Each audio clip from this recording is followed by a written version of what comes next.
Награда Русе 2015. Номинации в раздел Изкуство и култура.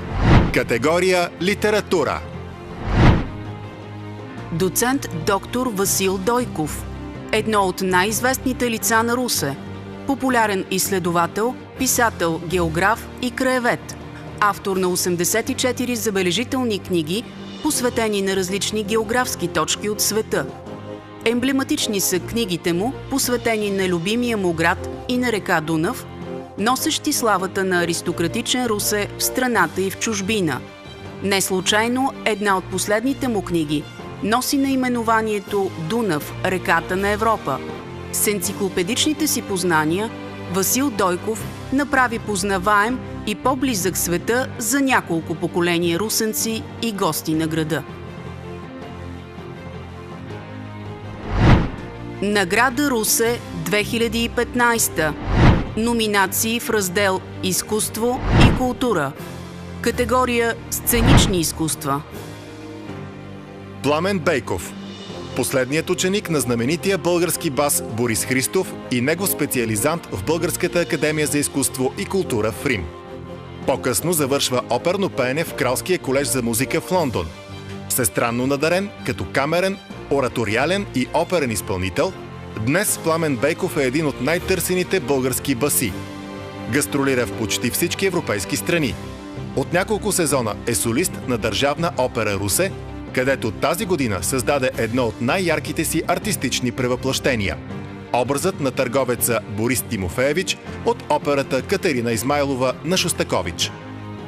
2014 година Пламен Бейков посвети изцяло на 100-годишнината от рождението на учителя си, с десетки камерни и образователни концерти, възпоменателни събития и изследвания, които сподели с най-широка аудитория в Русе, страната и чужбина. Венцислав Петков. С ярките си сценични превъплъщения той отдавна е утвърдил името си на един от водещите актьори в трупата на Русенския драматичен театър Сава Огнянов. Навлязъл в високата зрялост на своето артистично битие с десетки роли зад гърба си, известният русенски актьор и днес изгражда своите персонажи с рядък професионализъм и силно сценично присъствие. Последните му роли на сцената на Русенския драматичен театър през настоящия сезон, градоначалникът от Ревизор на Гогол и Моки Парменович Кнуров от Беззестра на Островски, театралната критика отбеляза като върхово сценично постижение. Награда Русе 2015. Номинации в раздел Изкуство и култура. Категория Изобразително изкуство. Маньо Манев. Един от най-лиричните русенски художници с над 40 години присъствие на русенската арт-сцена. Живописните му платна и пейзажи носят дълбоката поетика и майсторство на своя създател.